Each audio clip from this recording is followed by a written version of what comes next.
to speak in Prime, and we will have a question and answer period. So you'll have an opportunity to ask questions of our panelists. My name is Audrey Kitagawa. I'm the moderator. And so I was asked to give a few opening comments. They asked me to speak for 10 minutes.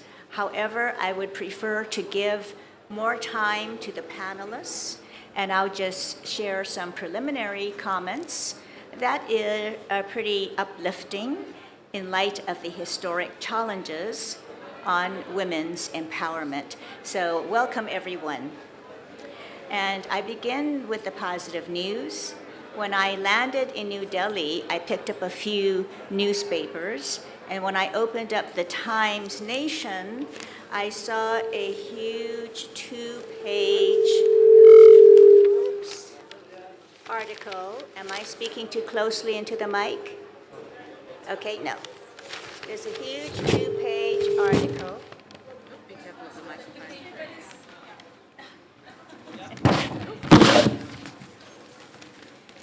And it said, "Empowered Women, Empowered Madhya Pradesh." So I was happy to see this two-page article, and I saved it to bring it here today. And Madhya Pradesh is the second largest Indian state by area and the fifth largest state by population, with over 72 million residents. And I provide this information for those who may be not from India and may not be familiar. And Madhya Pradesh has set a precedent by unveiling a gender budget and weaving together gender equality into financial strategies. And this pioneering effort underscores the state's dedication to empower women and promote inclusiveness. So this is a tremendous model for future states as well. And in reshaping governance and taking a transformative stride towards gender parity, the government has allocated 50% of seats for women in panchayats and local bodies to empower women's leadership roles, promote inclusive governance, and facilitate impactful decision-making. And panchayats are village assemblies.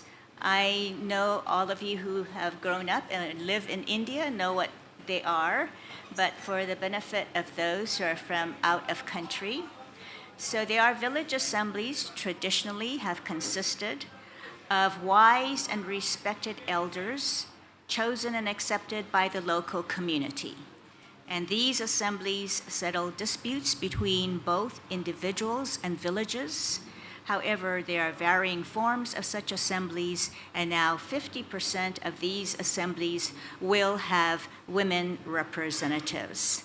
And additionally, 50% of inclusive opportunities, such as teacher recruitment, will be advanced, other government jobs, and in key sectors, as well as 35% of women on the police force.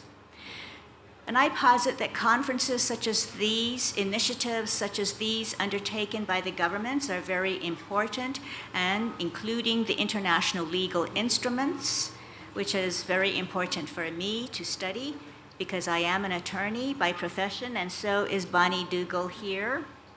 And of course, these international legal instruments are very important in setting the framework of women's empowerment. And of course, they address the importance of women, especially on the peace and security agenda, such as the United Nations Resolution 1325. So altogether, these have cumulative effect upon the transformation of the opening of the door for women's empowerment. Now, I want to be able to introduce the speakers today, and all very eminently respected and qualified women speakers. It's my privilege to be with all of them. Our timekeeper for today is Brent Kunimoto. So Brent, if you could raise your hand. And so we have a timing script here. And each speaker will have 5 minutes. Since I've cut my presentation short, we actually may have an additional, maybe 7 minutes, extra 7 minutes. Okay. So now Brent will keep time for us, and I want to introduce Ms. Bonnie Dougal. She represents the Baha'i International Community at the United Nations. Ms. Zara Al-Hilali, and she is with ACWE, a youth group, and is a consultant for the Youth Zone and serves as Chief Executive Officer for Oak Tree Australia. Denise Molina, raise your hand, Denise, is a journalist from Ecuador. She is a Thailand correspondent for the Latin American Information Alliance. We have the Honorable Justice Roshan Dalvi, and she's a former judge of the High Court Bench and Special Court in Bombay, and she is retired and serves as an arbitrator, mediator, and legal consultant. Dr. Sudeshna Mukherjee, there she is at the end, is assistant professor at the Center of Women's Studies at Bangalore University. Ms. Nazrin Ejner, there she is a corporate consultant with ICE Consultants, Pune. We have Professor Swati Karachate, who is a trustee. She's on the way. Oh, she's on the way. Okay, well, she's positioned last as a speaker, so that should give her time to make it here. Okay. I'm sorry. Need 5 minutes. Oh, yes, my apologies. Before we were to start, we were instructed that all the panelists would come up to the bell and each would hold the rope and we would ring the bell 3 times. So, yes, so. With your permission, yes. I am the convener of the program, Dr. Milind Pandey. So we will just, with your permission, we will do some bell ringing and then we'll start with the program. Yeah, that's what she said. Okay, right. So, my apologies for this oversight, and I'll ask all of the panelists to please gather, and you'll each put your hand on the rope.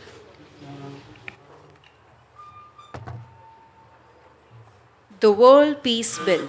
This remarkable symbol symbolizes our shared commitment to global harmony, unity, and the pursuit of peace. May we have the honor of welcoming our esteemed dignitaries who will join us in the symbolic act of ringing the bell. As we ring the bell, let its sound remind us of the unity and peace that connects us all.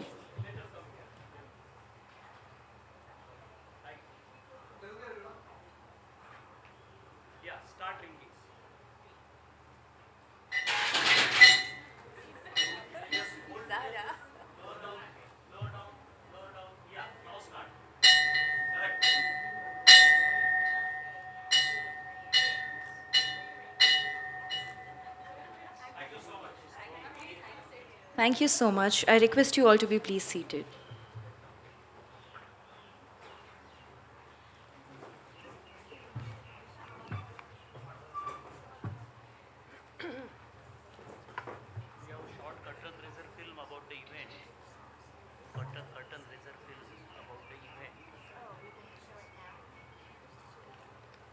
Also, one more thing before we start the panel. I was just informed that there's going to be a short film that they want us to see. Okay? Thank you.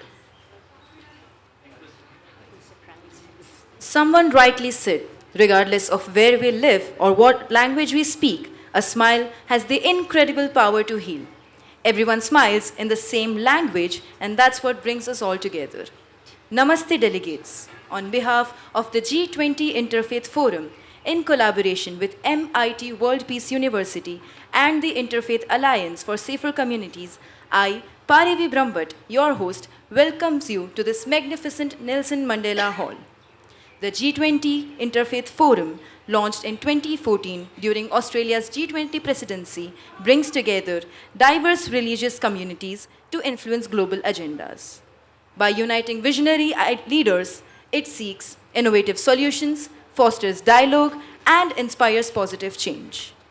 This summit, held in Pune, India, at the World Peace Dome, is a crucial opportunity to provide global peace and holistic development, considering religious perspectives for a more inclusive, peaceful, and a sustainable world.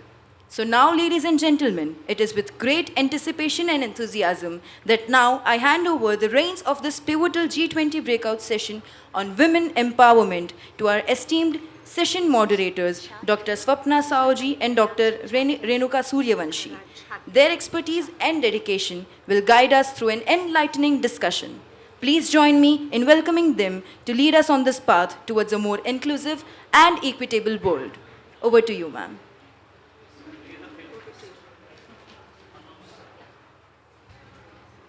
Please play the film first.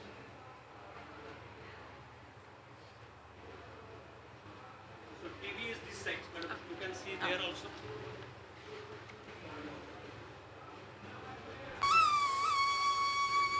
This session is based on women's empowerment. Religion and gender empowerment have not always had a happy relationship, and work must continue to be done to create meeting platforms to bring together women of faith. Education is central to women's empowerment. No government mechanism can be better than the input it receives. And often the women, the young women and girls, and women from specific regions are missing in this process. The impact and perspective of women in conflict also needs to be heard in thinking of solutions to these problems. In this session, we will focus on the dynamics of women empowerment.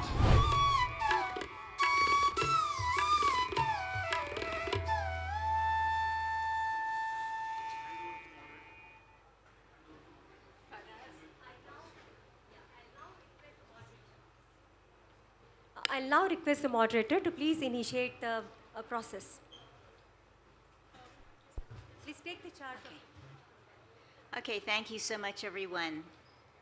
All of the ministerial matters have been taken care of now, so we shall start the panel, and it is my privilege to ask our first panelist to present, Ms. Bonnie Dougal, who I have known for many, many years, as we both live in New York City, and it is my privilege to be able to introduce her to you. Bonnie? Thank you very much, Audrey, and it's wonderful to see such a full room of women and men for this very important subject. I'm going to share my from the perspective of the Baha'i faith. I represent the Baha'i international community to the United Nations, and in that context, I also engage at the United Nations with a number of organizations working for the advancement of women and gender equality. And I also have the privilege of serving on the board of the Interfaith Alliance for Safer Communities. And we are working for child well-being and also the well-being of humanities and communities around the world. So I'd like to begin by saying that until the reality of the equality between women and men is fully established and attained, the highest social development of humanity is not possible. This is a fact. No country on earth has yet achieved full equality. Therefore, each nation and population has its share to contribute in learning how to bring about this great moral and social imperative. When women and men are accorded full equality in the social systems, legal frameworks, economic models, cultural norms, and minds and hearts of all people, humanity's progress will advance dramatically. The Baha'i writings affirm that imbued with the same virtues as man, rising through all the degrees of human attainment, women will become peers of men. And until this equality is established, true progress and attainment for the human race will not be facilitated. For Baha'is, the equality of women and men is not simply a sign of rising social consciousness.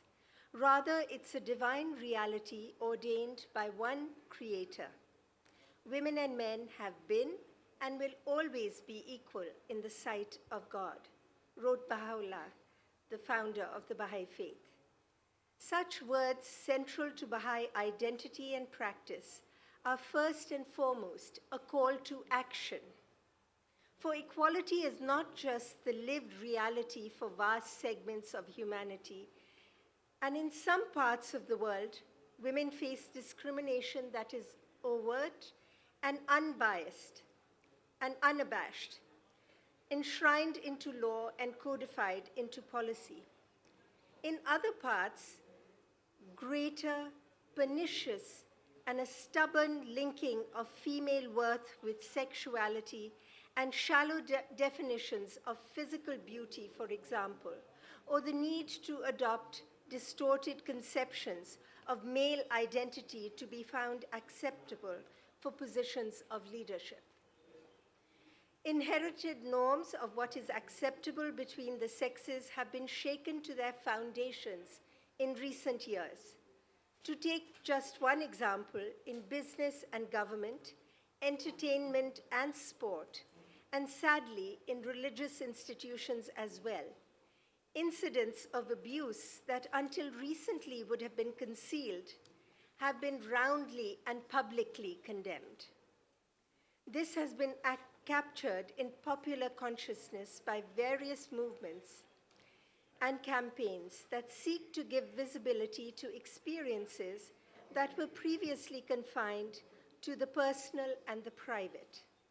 But such movements are ultimately fueled by something much deeper, the irrepressible desire for respect, dignity, and gender equality to find expression in the institutions and relationships of society. And it is to this longing, legitimate and springing from the depths of the human soul, that we turn our attention today. On moral grounds, it's clear that the persistent denial of equality to half the world's population is an affront to human dignity. But there is also growing recognition of the heavy societal costs and dangers that a population invites by clinging to ways of oppression and marginalization. When a society refuses to fully draw on the strengths of all segments of its membership, frustration mounts, signs of unrest grow, and even if a semblance of order is maintained, the social order becomes increasingly fragile and precarious. It is no exaggeration to say that the stability of a society rests in large part today on the principle of gender equality. As this principle is vast and its implications numerous, I will limit myself today to exploring three central convictions found within the teachings of the Baha'i faith. The first is that gender equality is a divine reality and as such a prerequisite for progress in all areas of collective life.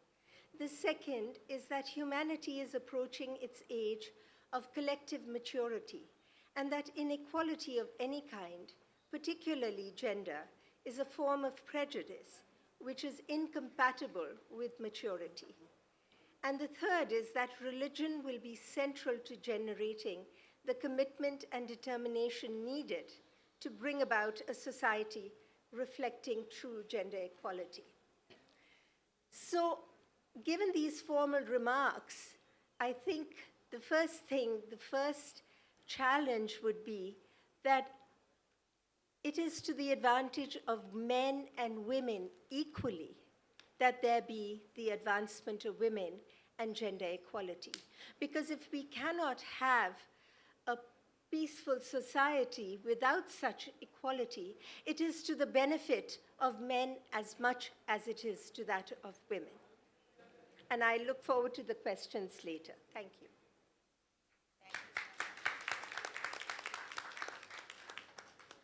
Thank you so much, Bani. And now we turn to Zara Al-Hilale to present. Thank you. Hello everyone, Assalamu alaikum. I commence my proceedings with an Islamic traditionary saying of may peace be upon you. The reason why I choose to present today and commence with the wording Assalamu alaikum is because irrespective of the fact that we are gathering here today to discuss interfaith dialogue, we must remember that our religions are perfect, people are not. We must remember that there are many people that are not a part of this discussion today, that are missing and have had their voices shunned merely due to the fact of their power and their belief in religion. As I mentioned, my name is Zara Al-Hilali and I am the Chief Executive Officer of Oak Tree Australia, the largest youth-led organisation in Australia that focuses on enhancing young people's participation in policy, advocacy and sustainable development across the Asia Pacific. We work with a multitude of different organizations to empower their voices in simple forums like this, because young people are a demographic that are left behind. But what is even worse is that young people who do come from religious backgrounds are further marginalized within these spaces. Now, I've been invited here to talk about gender equality, women empowerment, and the interfaith intersection of how we work to amplify youth perspectives within this space. But as I had mentioned previously, I think it is super important to first preface that many of us are gathered here today to recognize and to work to liberate interfaith dialogue and interfaith inclusion and cooperation amongst each other. Unfortunately, beyond spaces like this, it is really integral to recognize that it is quite unsafe. My first few years in Australia in the advocacy space, I had my hijab ripped off. I was physically abused, sexually harassed, sexually assaulted, merely for being Muslim. This is the story of many of my brothers and sisters across the world who identify as being from a faith background in regions and demographics that unfortunately do not hold strong faith-based demographics. I speak from the heart with you all today because I recognize that women, particularly young women, are a constituent that are being left behind in these discussions of advocacy, policy, and sustainable development in the interfaith space, but I think more broadly in spaces of inclusion and equality, which is why I am presenting 3 calls to action in my proceedings today. The first is to ensure that we prioritize safety and inclusion for young women across a variety of different interfaith backgrounds. It is integral to recognize that irrespective of forums like this, many of us will go home to our backgrounds, we will go home to our communities, and we will endure pain, suffering, discrimination within our own communities. So we must work collectively on the grassroots to ensure that we are building grassroots initiatives that are being backed and supported by our collective governments in multilateral partnerships to ensure that our voices are being supported. Let this be through mentorship. Let this be through resources. Let this be through capacity sharing. We must ensure that spaces like this are inclusive for all our voices. And I recognize that back in the Dome, there are a multitude, hundreds of young students in this space today. So we must ensure that their voices are being heard in spaces. Because it is not just international expertise, it is not just Western imperialism that brings validity in spaces like this. My second call to action is to empower young women's political participation in events like this. It is important to recognize that 2% of the world's politicians entail young people. I don't exactly know the percentage for young women, but I can assure you that it is significantly, an emphasis on significantly behind male participation in political spaces. So we must focus on how we create these spaces. And whilst I recognize that there are varying political structures and demographics and different systems in place across varying different countries, the G20 structure itself creates a profound element to be able to ensure political participation of young women can be emphasized.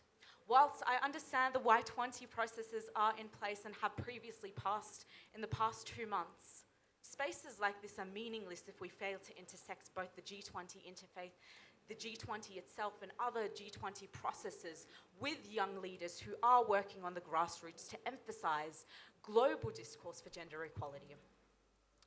And my third and final call to action focuses on the collaboration of resources for young women and girls to have their voices heard within spaces like this. And when I speak about resourcing, I specifically focus on the fact that if we look at interfaith dialogue, if we look at resource building, capacity sharing on the grassroots, many will find that this innovative processes are being led by young women and girls. We focus on issues, for example, like climate justice, migration, water resilience, food and agriculture, which are all themes in the next few days. And what we will collectively find across every single theme is that women and girls are leading these movements. So how do we put the power back into them? Dialogues like this are absolutely meaningless if we fail to invest in the hearts and the projects of young leaders, young women and girls who are driving change already on the grassroots. We must not forget that irrespective of the fact that we are all in this room today, we have our matriarchs in our lives, we have young leaders in our lives that are leading change that is integral to movements and are having their voices excluded fundamentally at the core of principles like the G20 Interfaith Summit. So let us collectively work together to bring their stories in our work and in our participation at this week's summit. Thank you so much.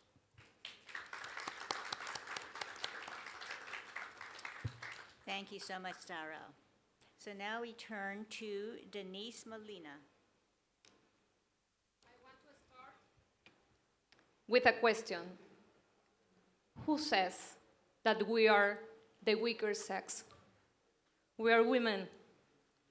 We can do anything. We are more than a gender. We use our maximum strength to achieve our dreams. We are capable of anything. Capable of anything. We are professional. We are mother at the same time, anytime, without schedules. My name is Denise Molina. I'm journalist. I was reporter and news anchor in Ecuador for 20 years. And during the COVID-19 pandemic, I visited hospitals and I saw the tireless work of doctors and nurses, but especially female doctors and nurses work so hard to save life, 24 hours per day. I saw also how women left their jobs because they have to be at home with their kids, be a teacher, reinventing, rebuilding. And it was hard, but we can because we are women. So many stories to tell about hope, but also pain. One day, I received a message on social media from a woman desperate for help. Her husband had attacked her and she was afraid for her life. I didn't know what to do. I didn't know. I asked her to wait while I called the police. And I sent a lot of text message, please be safe, go away. Because I didn't know. I said, go away, I will call the police. When the police arrived to her house, because she sent me her address and she told me, please, I need your help, she trusts me. I called the police and the police arrived and she was gone. To be honest, I don't know what happened with her. Neither did the police. I feel guilty because I didn't know how to act or what to do with a woman that trusts me because she still watched me on TV during 20 years. Could I have done more to help her? Yes, of course, I could, but I didn't know how. I decided to step out of my comfort zone. I quit my job in television and moved to Thailand Now I serve as a volunteer to empower migrant and children from Myanmar and other countries, women and children, because I want to know how to do. I share this with you today because we must all know what to do in those situations and how to respond when life are at risk. So many women have fallen alone, but women must come together to support women. Together can save life. Together we can prevent femicide. In Ecuador, in my country, in 2022, femicide occurs every 28 hours. You can imagine that. 27 violent death of women for gender reasons. 96 boys and girls lost their moms. According to data from the observation of the Economic Commission for Latin America and the Caribbean, in 2022, there were more than 4,000 cases of women murdered by their partners in Latin America, and the crimes against women do not stop there. As women, it is essential that we know about the protection codes. These codes serve a map for how to act and what to do when a member of our community is at risk. All women should know the telephone number of Women Health Center, not only 911, because everybody just knows 911. But we have to know Women's Health Center. If I have a family member, a neighbor, or a friend who is at risk or suffer from abuse, I must tell her that I see her struggle and I am afraid for her. It is my responsibility to inform her of a safe place where she can go and get help. I can instruct her to record my contact information under another name, for example, one that will not alert her abuser, like a grocery store. After that, she and I will establish a code for our message so we can discreetly communicate about her situation without it being uncovered by her abuser. In an ideal situation, a woman who is a victim of abuse will be able to escape her abuser, but often fears paralyze. Fears paralyze. That is why it is necessary for us to establish codes. That is why women must support women. Every woman in the world must learn how to respond. When women support women, amazing things will happen.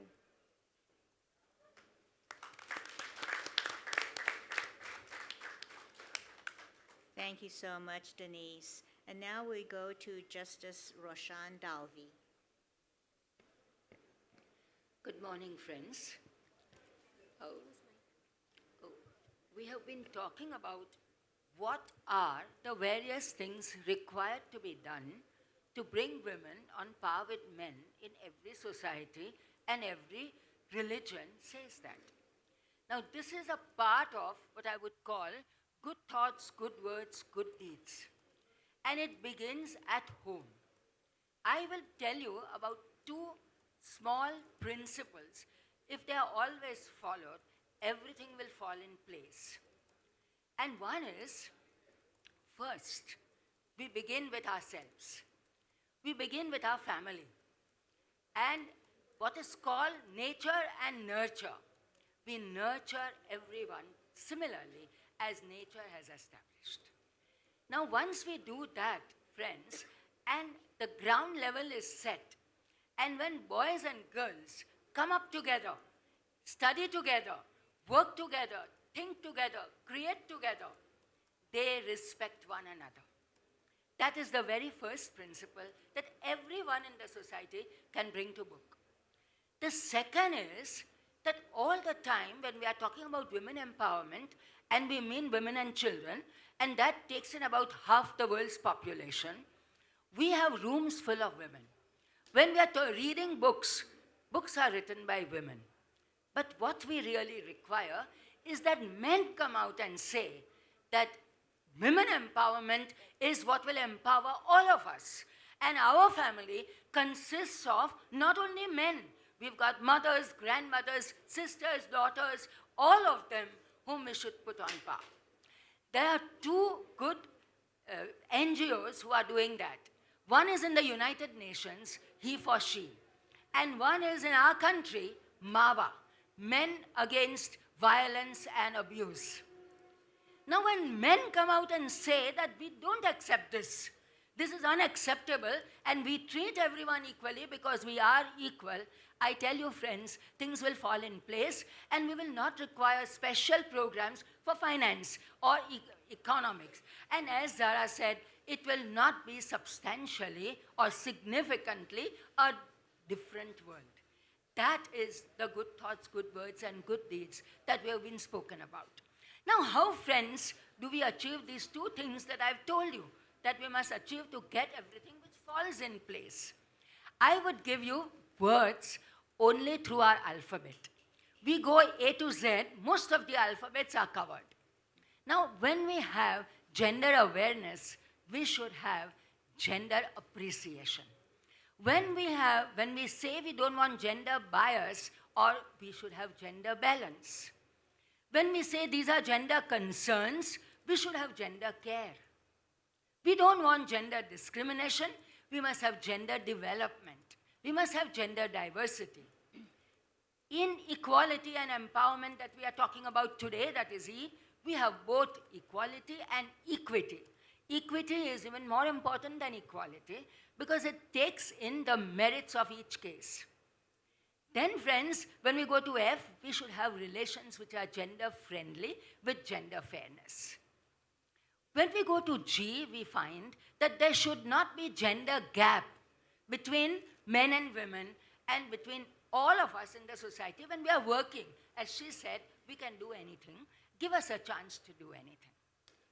When we go from A, B, C, D, F, G, H and I, it is gender inclusion and gender initiatives. The initiatives must be for gender inclusion. Then comes gender justice, gender laws, and the gender norms that should translate into gender neutrality. Then as we go along, we should have gender opportunities. When we know that we can do many things, we can do things when we are given an opportunity. You and I in this room have been given many opportunities and we have shown our worth.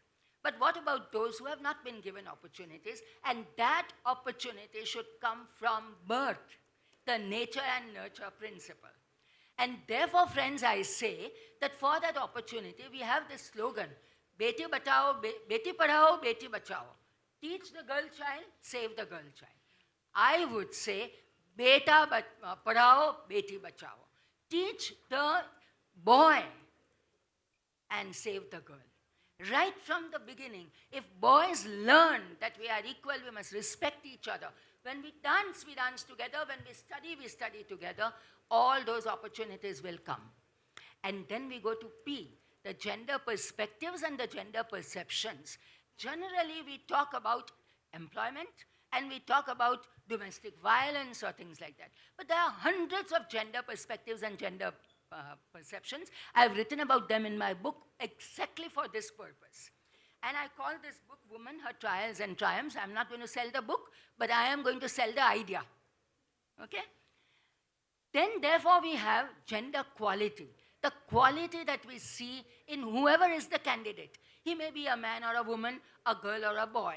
That is gender quality.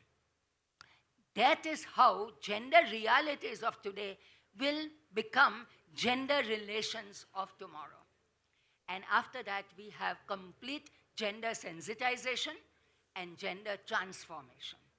When we have this, thereafter, we will have gender upliftment and gender uniformity so that we don't have gender violence and gender wars. This is how I would take our entire alphabet into gender. I call it gender vocabulary, and I've given 71 definitions of these aspects of gender in my book. Now, friends, when we are dealing with this, we must always appreciate and understand what are the real things that go on in the world today. There is a male-dominated society, as we call it, so there is male identification in every walk of life, for every job, or for every finance giving, etc. This translates into male centering and male control. But when we give opportunities to women, this centering would be more enlarged and the control would be between both of them. So in Lean In, as Sandra Sandberg has said, true equality will be when the world's men do half the work at home and the world's women do half the work in office. That would be equality. And as Kofi Annan had said, in every society which has to develop, and I would like to quote him completely, when women thrive, all of society benefits and successive generations are given a better start in life.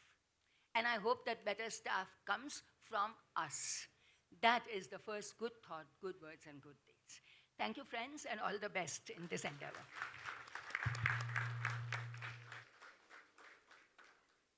Thank you so much, Judge Dalvi.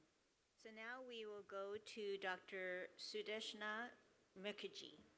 You now have the floor. Thank you. Very good afternoon to all the distinguished delegates and my co-panelists. I teach women and gender studies in the university, and I am a researcher on that area. So undoubtedly, the women's empowerment is a crucial initiative aimed at addressing historical and ongoing gender inequalities. However, it is also important to acknowledge some of the limitations which are associated with this concept. Our constant emphasis on the women's empowerment often gives the idea that it is women who have some inadequacies and require initiatives to be empowered. Whereas women's empowerment is a very, very complex task involving wide range of perspectives and encompasses a variety of social, political, economic, and cultural dimensions. It often fails to address the intersecting factors of race, class, religion, sexuality, disability, and other identities. Many women, particularly those from the marginalized groups, may face multiple forms of discrimination and inequality. Empowerment initiatives should take into account these intersecting identities to ensure that they are inclusive and truly empowering for all categories of women. In some cases, women's empowerment efforts may be seen as a tokenism, where symbolic gestures or superficial changes are made to create the appearance of progress without addressing the systemic issues. True empowerment requires structural and institutional change that go beyond the symbolic gestures. Again, women's empowerment has been co-opted by neoliberal capitalism, where empowerment is framed as an individual responsibility rather than a collective effort. This can lead to accommodation or commodification of empowerment, where it is marketed as a product or lifestyle choice rather than a social justice issue. Women, indeed, as I am borrowing for her, that they made an arduous journey in the path of empowerment. With proven opportunities, we have seen that how Indian women scientists took India to the moon. During COVID-19, globally, women leaders performed far better. It's globally far better than their male peers. So examples are many. But gender inequality and gender-based violence are omnipresent. She very beautifully, with the anecdotal evidence given that. It is showing that, in India, we see that female labor force participation rate is showing a declining trend despite having an impressive achievement of the woman in the educational front. Gender pay gap is a global reality. There is a feminization of the poverty. Women globally saddled with the disproportionate burden of the domestic work and care, as Justice Madam told now. So women's empowerment initiatives, what we see, often focuses on women without addressing or engaging. So I am borrowing from the Dalvi ma'am, what she said, that in the process they don't address at all the men. We don't engage or we don't address men, and that is the most driving reasons for the perpetuation of the gender inequality despite having the empowerment initiatives. In this process, I think this process of empowerment of the men, religion's role becomes very crucial. So far, women played a very, very significant role as a custodian of religion and the perpetuation of the religious values and practices. But undoubtedly, I'm very sad to say that all major religions of the world, due to their patriarchal origin and the bias, collectively failed women. It is true that all religion in their core values unequivocally promotes equality, and the religious leaders like Swami Vivekananda and many others in their respective personal capacity strengthen the process of women's empowerment. But globally, maximum violation of women's rights happen under the disguise of the religion. So therefore, this is high time that all leading religions must empower men to ensure gender equality, global peace and harmony. Thus, it is not just religion and science. Yesterday, Vishwanath Karanchi was talking about that is a very important for bringing towards the peace and harmony. But I think along with the religion and science, that gender justice, which promises the sustainable progress, happiness and the global peace. Thank you.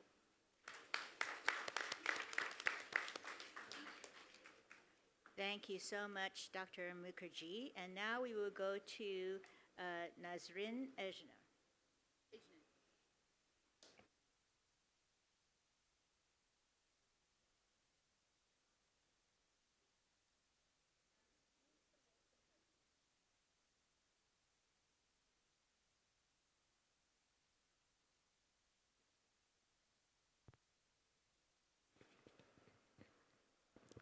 A very warm welcome to everyone. I would like to use that mic because my fellow, hello? Yeah. I like to use this mic because my fellow ladies on the dais have said pretty much everything that I wanted to say. Now, I am going to make you do something, okay? Can we fill in the gaps of this chair? Can two people come and sit on this chair, please? Do not leave the behind chair empty, just fill the gap, and behind as well, okay? Now, everyone, this side will face this side, and this, so you don't have to look at me. You just face each other, right? And now, put your left hand up. Put your left hand up, right? Ma'am, एक second, can you hold this for me? Yeah. Put your left hand up, and then put it down like this. Put your right hand up, okay, and put it on the person next to you, on the palm of the person next to you, right? Put it on the palm, right? Right. Okay, are we all in this position? Perfect, perfect. Now, Now, I'm going to read out a few statements, okay? Now, every time you hear the word, okay, every time you hear the word religious leader, okay, I'm going to repeat, every time you hear the word religious leader, you have to put your finger out, okay? At the same time, you have to catch the finger as well. Okay, are we ready? So I'm going to say once again, every time you hear the word religious leader, you have to put your finger out and catch the other person's finger. All right? Yes. So, religious leaders often have a large following and influence within their communities. Religious leaders can educate their communities about the importance of women empowerment. Religious leaders can actively support and endorse initiatives that empower women. Religious leaders can provide moral leadership by condemning violence against women, child marriage, and harmful practices, right? Now, let me come back. So, thank you very much.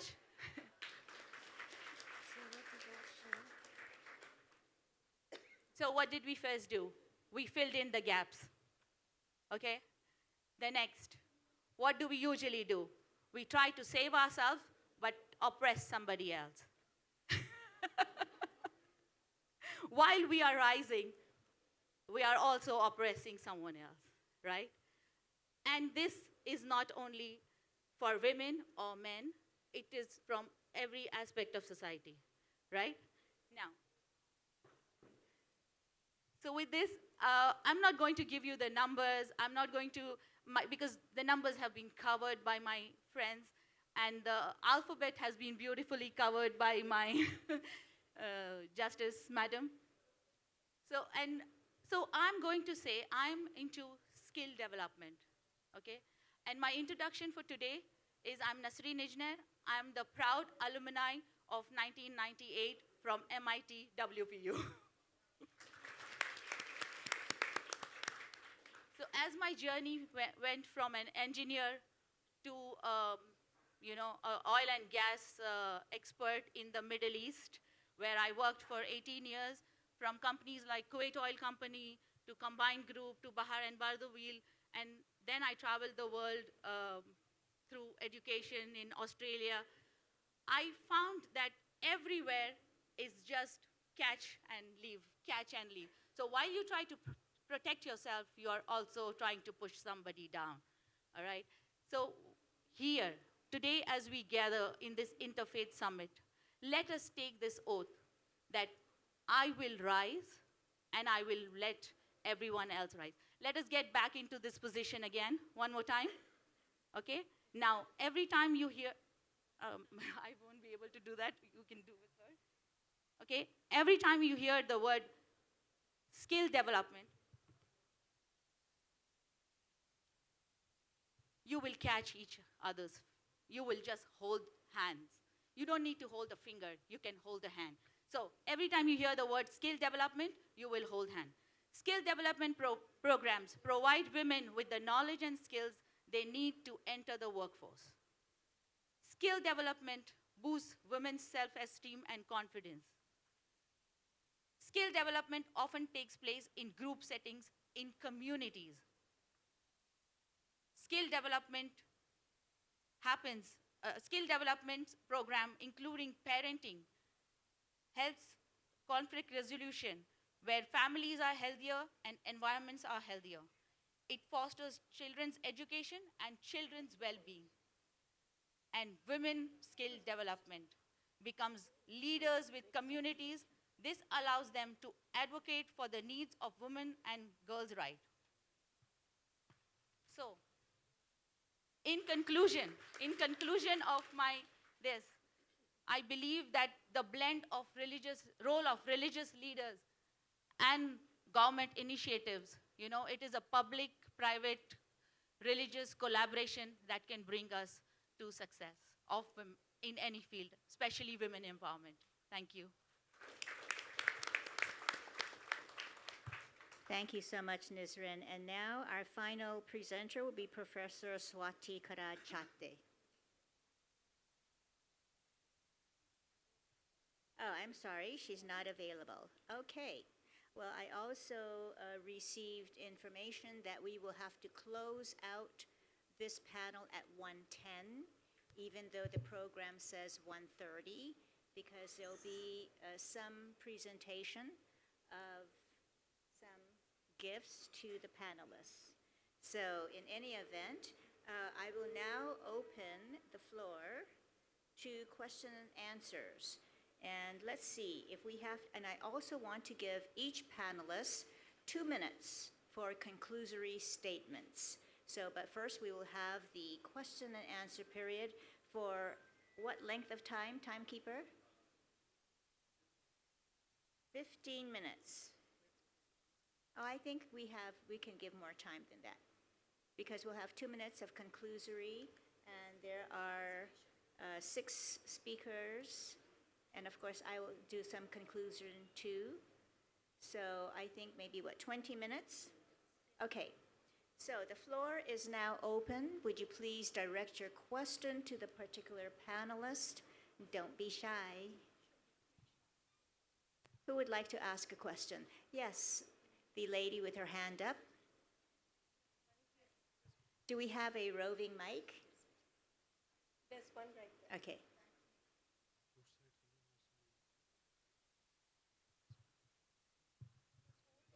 Could you please identify yourself and say your name? Anju? Can we give her a working mic, please?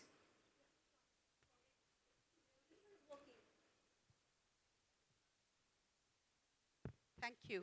This is more human, otherwise I'd be shouting. Wonderful presentation by all the honorable panelists. Absolutely in conformity with Justice Dalvi when she says that men need to be treated and raised like persons, not like boys and men, and be aggressive and masculine, and thereby creating troubles. And also how there has to be a gender balance within families. Just a small little observation there, that there are divisions of classes across the societies, not only in our country, but also abroad. And there, this whole notion of the male child being superior to the female child is almost fossilized. So it probably will take a lot of time before this whole idea sets in. We were successful at UN Women when we brought into this aspect into the focus so that we could orient and train men as well. But within our country also, for instance, the Panchayat Raj system, and MIT is very famous for organizing women legislators conferences as well. Time and again we have observed mostly women legislators or women council representatives have found almost like a back seat, and their husbands and brothers take the front seat, and that continues even at the national level. I've lived and worked in a post-conflict societies, not one but at least 4 of them, and there, despite the numbers growing, that you have 33% of women as legislators, you even have 50% of women as legislators, their impact as real people concerned with women's issues is still nowhere near the corner. So whenever we are focusing on this, we need to emphasize that women's voices should be heard not only by men, but also by women, and empower women as well to be more assertive. Thank you so much, Anju. So we have Bonnie Dougal, who is willing to answer the question. I'm sure there are others as well. We can have a discussion we'll on begin with this. you. We'll begin with you. Thank you so much. Just a suggestion to the person, maybe all the panelists can take down whoever was addressed through the question and respond to them so that we are able to manage time better. Yes, Thank you. no problem. We will do that. So but go ahead, Bonnie. I think the points you make are very valid. And this issue is so complex that we require a holistic patriarchy that's holding women down, whether it's privilege and power. We need to address all of them. And I think our educational systems, you said you're a professor, I think the quality of education from the very primary stages all the way up to higher education has got to be designed in a way that women and men understand that they are inherently equal. Faith-based organizations, we've heard from a number of people about the good deeds and the good thoughts and the good acts, and then also about the role of religious leaders, whether we are pushing each other down or building skills. I think it's a responsibility of every single individual, because we have to understand that advancement and prosperity are dependent on us being able to achieve gender equality. There will be no peace in the world unless all people are treated equal, whether they are of different races, different genders. And we have to use a holistic means in order to do that. I grew up in India. I know fully well of the kinds of inequalities, even when we come from privileged classes. There's inequality all through. But we really have got to understand what is the basic principle, and whether it's in the home or it's in the university or in the workplace. We've got to understand that it's only when there's equality, and by equality I don't mean women doing men's work and men doing women's work. It's the complementarity that we can all be complementing to each other's work. Thank you. Who would like to address the question next?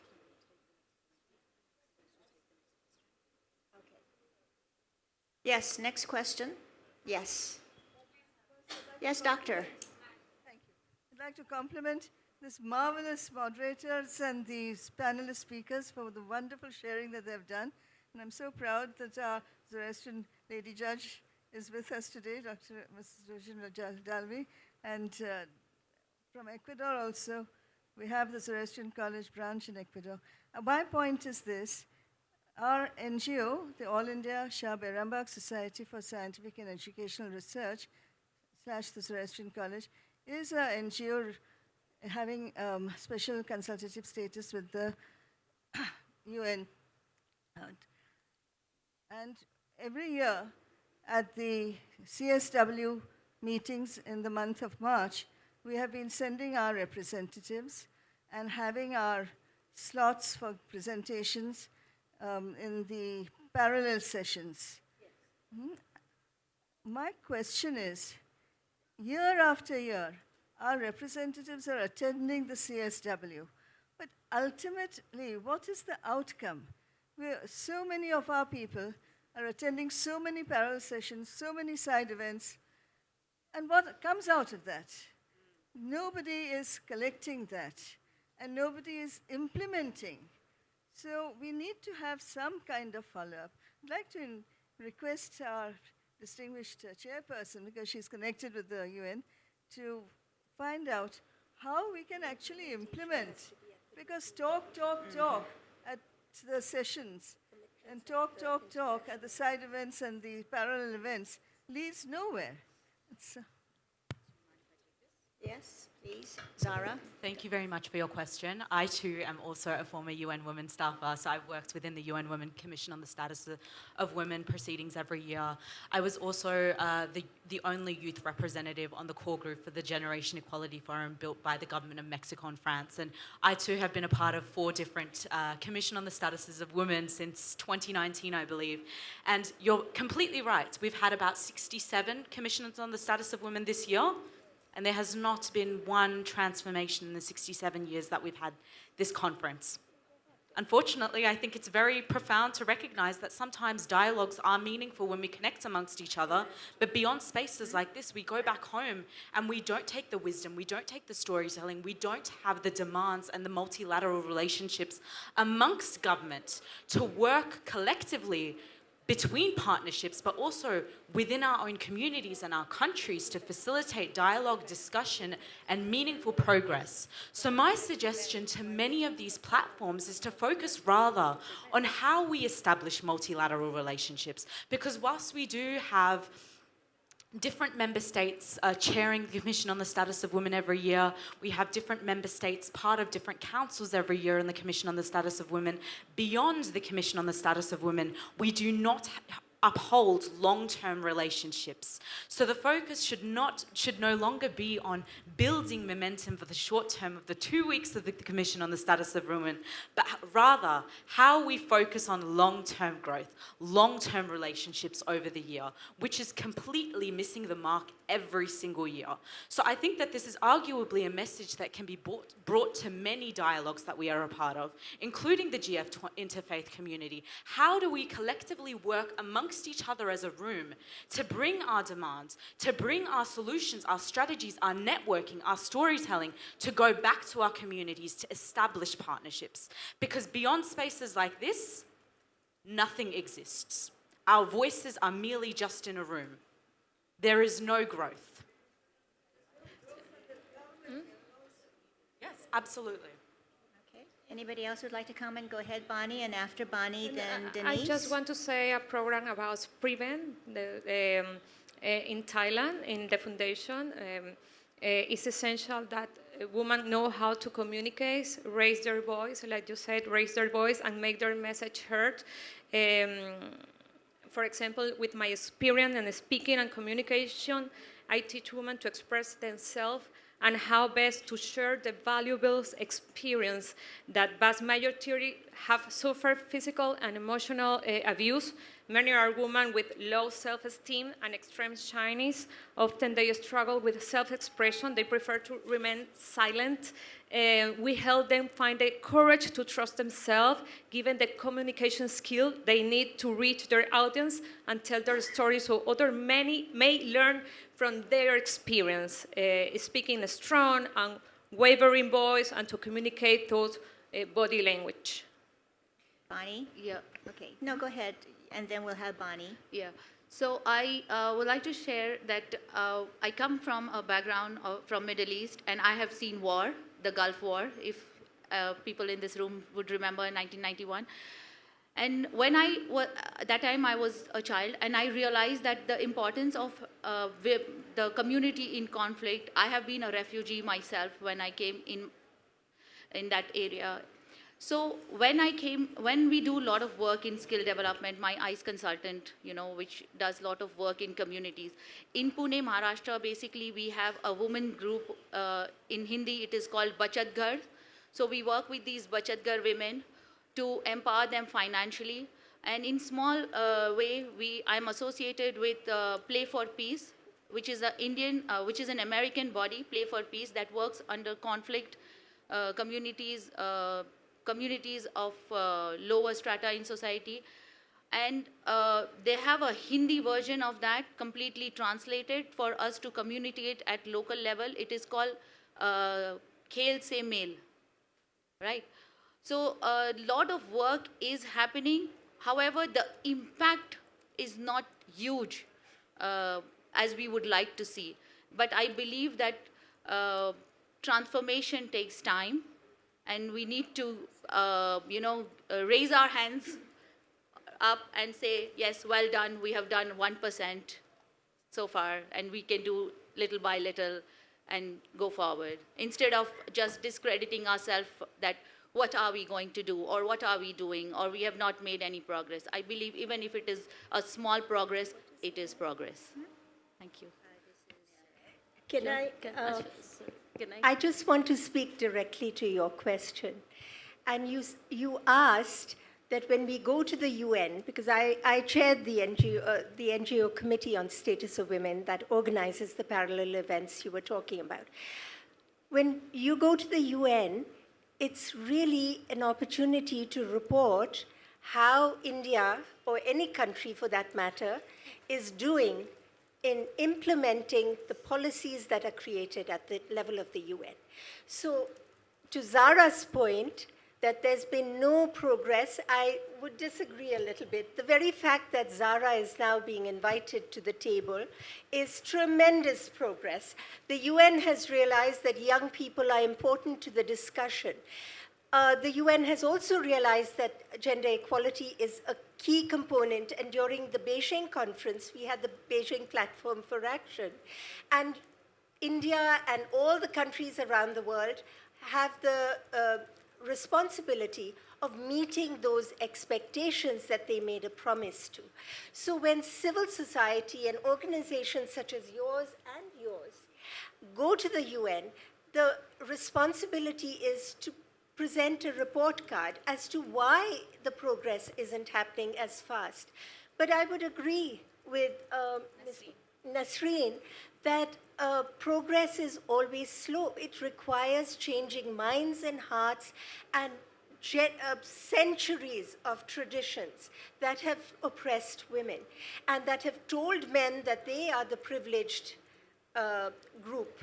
And that privilege passes on from generation to generation, from mother to son, from grandmother to grandson, and we've got to take responsibility as well and make those changes. The political science professor sort of pretty much summed up what some of the challenges are. And those are the ones that we need to take to the UN when people go to the UN so that they can hear where the problems are and for us to work with the government at the local levels to make those transitions. Thank you. Yes, Doctor. Actually, to your question, that often we see the solution as a top-down so that top down, that it should come from the, so policy level things are more equitable, legal level things are more equitable, but as the madam was telling, that it was at the bottom level, that because the society is not accepting that. So to me, that for acceptance, often this sensitization part, we leave it to the families. When our families are very uneven and differentiated in nature, so every family cannot perform that role equally. So now it is time that we need to address these questions through the formal curriculum. And we have to empower and sensitize our teachers that they should able to address these issues through their formal curriculum to boys and girls equally. The more earlier we start, it is right from the early primary education, we have to start addressing these issues and questions. And we are addressing it far later, by the time mindset and attitudes are all formed. And as she was telling, that this is a very, it is very difficult to let go your privileges. So once that sense of, privilege has developed, it's become proprietorship. It is very difficult to let it go. So we have to really start early and through the formal education. Thank you. Okay, thank you very much. May I just Yes, continue please. what Go she ahead. has said? Go ahead, Judge. As a judge, I would say you all are right. She is right that things have not done well. She is right that things have done well. And she is also right that they have not done well. And I'll tell you how and why. There are various instances. We cannot really generalize. And as she says, we are starting for people like us. I am today, in November, I'll be 70 years old. You're telling me all of these things. Yes, I know. Yes. But how much will I do for another generation? You have to start with that generation, and therefore, as she says, teach them young. It is forever. That things, those perspectives and the stereotyping that sets in is the real culprit. Now, in this book, I have written about trials and triumphs. There are 100 examples I have given. There are examples of women who have had nothing and who have come up so much. We know about how we are now going to the moon and the sun with women engineers and women astronauts. There are women who are still suffering. Millions of them are. They are not as lucky, as fortunate as you and me. We have to do that work for them. That is what she says. It should go out of this room. And therefore, I began by saying how. Because in this room, I don't have to tell you that you should be gender equal. I know that you all know that. But what we should do is we should go out to tell somebody else. And the small things, just a booklet like this in the school, she says, teach it from the school. She's a professor. She knows best. Make a small booklet, for example, for gender justice, or gender equality, or gender sensitization, whatever that you may call. Just 10 pages, and give it out to primary school children. Make 20 pages, little more, give it out to secondary school students. You will be teaching teachers, you will be teaching counselors, and you will be teaching parents. These are the social partnerships that we have. You see, when these partnerships fail, then there is some kind of problem. Because then there is an offense committed. And then we have police, prosecutors, judges, criminal agencies. Let's not go to them today. We have to go for upliftment. So let's think of our own society.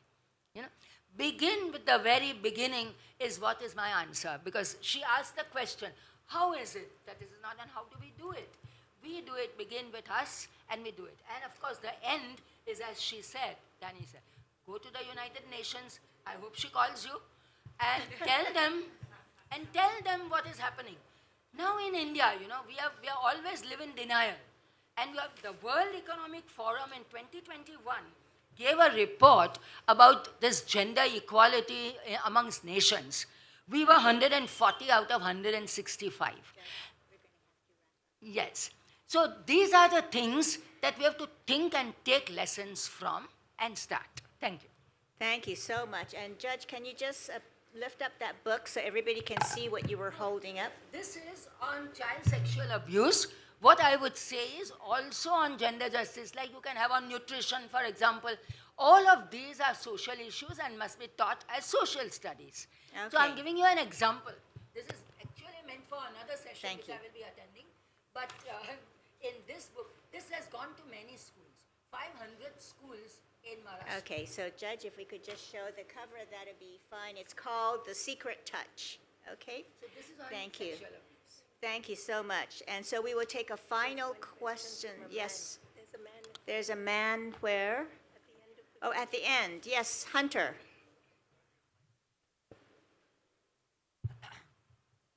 I really enjoyed the skill development game as well as the idea of skill development. As all successful women from different backgrounds, what skills would you suggest that young women develop, and how can those young women develop these skills, especially women that have lesser opportunities? Thank you. Who would like to take that question? Yes, go ahead, Nisrin. So thank you, Hunter, for this question. See, I believe that first and foremost is the psychological skill that needs to be developed, because this develops, as Madam has said, from the school, right? From school, we start empowering them with skills of confidence. And then we move up, and when they come to a stage where they can, like in between grade 9 and grade 12, there is a program by the US, it's called Junior Achievers, where we get them to start their own startups. So this gives them an idea of what does it look like to be going and working for a company, right? As they go a little above, which is like colleges, and in the first year we have the program which is called School to Campus. And then when they are in the final year, we have a program which says Campus to Corporate. So this all bridging courses, what is happening is, like, we take them from grade 1, grade 2, grade 3, and then we push them on campus, and the campus has a different style of working. And then the corporate world has completely different way of working, which is nowhere in any of the curriculums. I mean, I hope I'm not contradicting that part. So what I'm trying to say is that if we can build this culture of skill development at the grassroots level, where we teach at school how to do taxes, importance of paying taxes, and women especially, because they will be handling household budget is not talked about. So Nisrin, thank you so much, but we want to have the opportunity Just to another speaker. very, very quickly, I speak on behalf of young women, as I believe I probably am the only young woman on the panel. Excuse me. And Audrey. But look, I think beyond advocacy, beyond these professional skills that we are talking about, there is no greater power than being kind. And I think that this is something that we really forget in spaces like this, because there is nothing more productive than love and kindness. So let us teach our younger generation to be kind with each other. We're talking about faith today, and the greatest tool to alleviating some of the stresses and the challenges within our own interfaith communities is the mere fact that we are not kind with each other. So let's teach our next generation to be kind. You want to?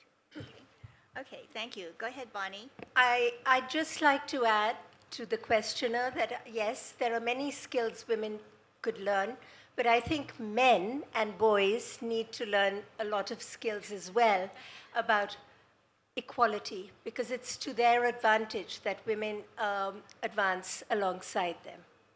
So thank you so much. Now we're going to close the question and answer period because they have chopped off 20 minutes from our session.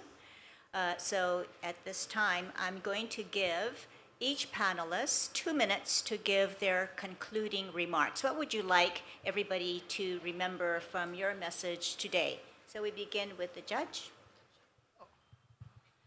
Well, I would say that a woman is flawsome. Despite her flaws, she is awesome. Remember that. And for this, I would like to give you a short story, a short anecdote. One man used to talk like you and me about gender equality. And he used to say there should be equal rights and equal opportunities. He was the president and the CEO of his company. He wanted to hire his vice president and the CEO. So he invited applications, and there was elimination round, etc. He didn't have much time. He told his secretary, bring me in the 2 best candidates. Now, knowing his views, the secretary said, shall I bring in 1 man and 1 woman candidate? He said, you forget all this crap about equal rights and equal opportunities. You just bring me in the two best candidates. They were brought in, complete in their suits, together with their skirts. Thank you so much, Judge. Go ahead, Zara. I also provide an anecdote. The first matriarch in my life was my mother. When she first came to Australia, she had $10 in her pocket and she couldn't afford a carton of eggs. My family experienced near homelessness, and every day my strength comes from her. The reason why I choose to highlight this story is because there are many matriarchs in this room around us. There are many matriarchs that are not in this space today, back home doing the work that is necessary. So I hope as we move forward, we recognize the matriarchs in our life, and we remember that as we are in spaces today, we must continue to amplify the voices that could not be present in this room. There is a beautiful Baha'i quote that states, "So powerful is the light of unity, it is able to illuminate the whole world." Let us remember that the power of unity, the power of collectiveness amongst every single one of us will be the light in illuminating our world. Thank you. Thank you so much. Beautifully said. Bani? Thank you, Zara, for sharing that Baha'i quote, so I will not. There is a very popular saying from Mahatma Gandhi, the father of this nation: be the change you wish to see in the world. So I think if every single individual makes it their responsibility to ensure that we encourage equality, we share equality, and we live equality, we will begin to see change. It's very slow, but we are already seeing great advances. It pains me to see all the instances of violence against women in India. When I was in college, Geeta Chopra, I don't know how many people even remember her, was in college with me, and we saw how she was brutally violated and murdered along with her younger brother who tried to save her life. We thought that moment would shake up India's conscience and this would never happen again. And sadly, it's happened over and over and over again. When will we, each one of us, be able to stand up and say, enough? We are not going to allow this to happen, because this is not who we are as a people, not as a nation, not as a globe, not as humanity. We have got to stop, and we have got to stop now, and it has to start with every one of us. Thank you so much, Bani. Yes, Denise. That is incredible. Listen, you, everybody here of different cultures. I learned a lot with you. And I just want to tell you some details about us that maybe you don't know. There is no limit to what women can achieve. Nature made us strong. Did you know women live longer than men? Did you know that? Yes? Our immune system is more powerful. We are built to survive. In fact, 89% of people who live to 100 years old are women. Women are trained to tolerate more pain than men. Do you know that? We are the breathers, the bringers of life. Do you know the human body can resist up to 45 units of pain?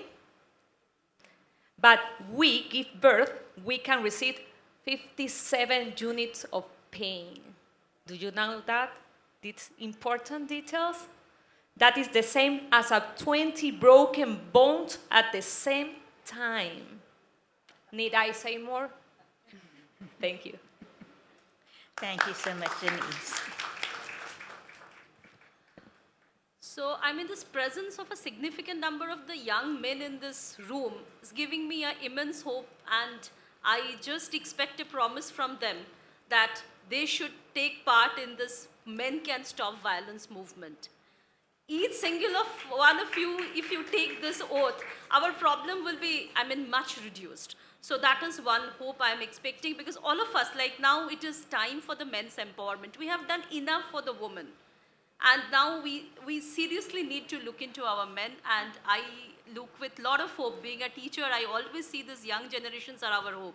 So I am looking with lot of hope that you people will do a lot. You will change. You will the change what ma'am was asking about, that Mahatma Gandhi's things.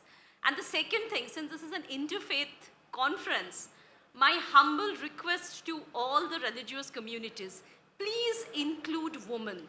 So all our religions are, creator is a man, which is a very, very biology defined principles. So we need more women priests, women in the churches, in the mosque. We need more and more women in all the religion. So we talk about gender equality at home, but when we look at our religion, because all of us, with a lot of respect, we look into the religion for our basic moral principles, which is very, very gender blind. Women don't exist there. So do please think about that. Thank you very much.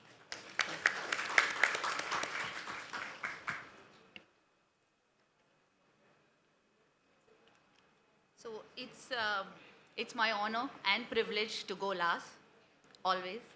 So now I'm going to make you do what I always do. I'm an experiential educator, so I believe in creating an experience that you will take back. Everyone, take your right hand, put it to your heart, and you will repeat after me. I pledge to stand strong, break barriers, and empower women everywhere, for equality, respect, and brighter future. We will share, together. Peace. Thank you. Well, thank you very much. You know, when you do a pledge, that is a vow. It is the word that you give, and your word is very important. It is a sign of your integrity and the alignment of your values, and it is very important that we move in the world being trustworthy people. So I will honor that you have all made this pledge today, and that you will seriously practice it and implement it in your daily lives. So thank you all so very much for being with us today. And I also want to give a shout out to all of the wonderful men who have taken the time to be present for this particular panel. And I know that this particular pledge that you have taken have seeped deeply into your heart. And I wish to express my deepest appreciation to all of our panelists, the powerful women that we have been privileged to listen to and hear, and who have by their own life's work demonstrated the power of women. And they are the forerunners to show that women will be the powerful agents of transformation today and tomorrow, and with the long legs into the future. And it is ultimately upon whose shoulders that we all stand as we remember our ancestors, our mothers, our grandmothers, and all the women who have brought us and endured the tremendous pain of birth to bring all of us to have life from the womb of women. And to all women, we honor you and salute you for all that you have had to endure to bring forth the beautiful lives that we have been privileged to sit with today and during this conference and every day that we live. May we always honor the mother. So thank you all so very much. And now, we will now have the felicitation. The 7 speakers will go by the podium, please. As rightly pointed out by all our distinguished, powerful women speakers, who says we're the weaker gender, we're women. Together, with shared purpose and dreams, we can create a future where women empowerment isn't just a goal, but a reality. Let's leave a legacy of change that echoes through generations, a world where all individuals thrive. Today, we are so honored to have a gathering of remarkable individuals who have graced us with their presence. Before we conclude this session, let's take a moment to recognize and appreciate our esteemed guests. Each one of you today brought a unique perspective that added so much value to the weight of this discussion. I request the session coordinators to kindly felicitate all our distinguished speakers here. Please welcome our distinguished moderator of the session, Ms. Audrey Kitagawa. A huge round of applause as we felicitate them.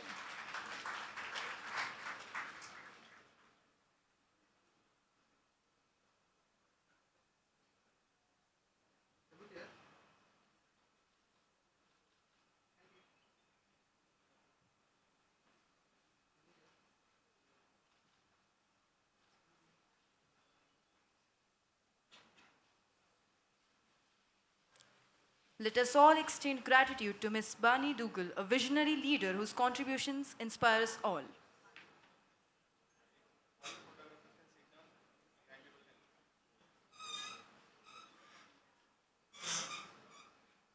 Let us all keep applauding as the session as a token of gratitude to them.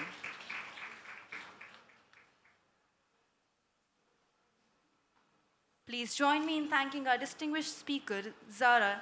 Her insights and accomplishments are sure to inspire us all.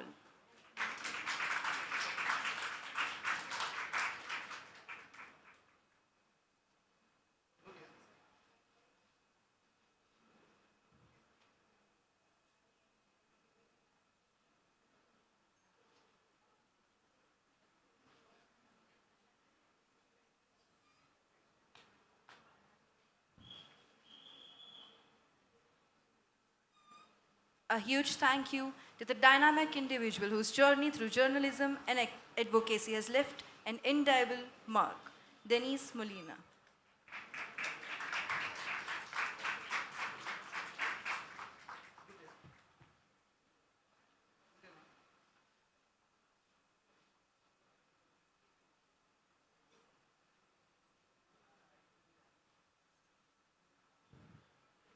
Please join me in thanking our Justice Roshan Dalvi ma'am, whose unwavering dedication to justice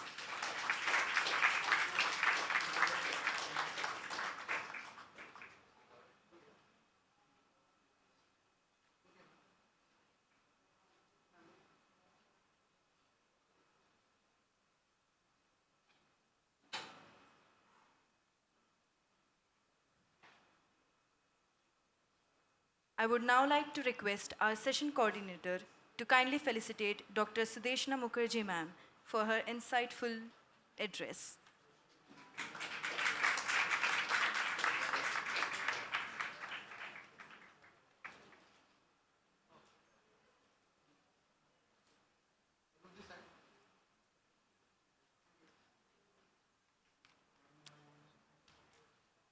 And at last, but definitely not the least, let us all give a huge round of applause to Ms. Nasreen ma'am, as she definitely made it an experience.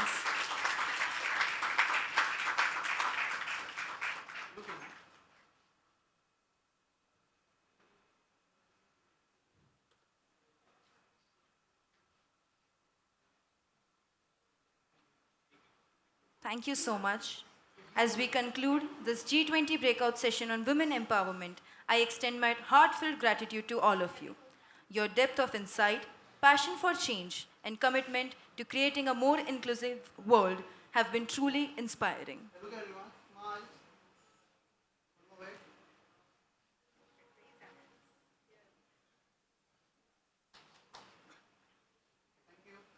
A round of applause again, everybody, for all our speakers today here.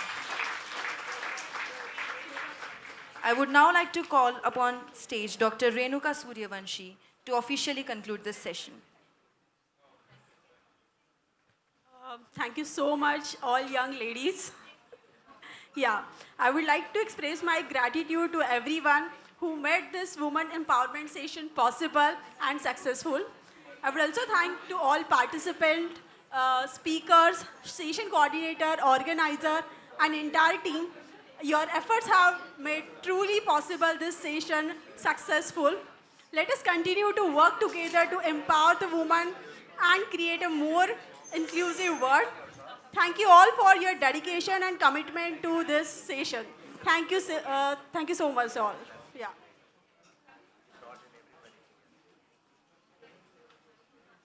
I request all the students to kindly head over to the pendol. I request all the students to kindly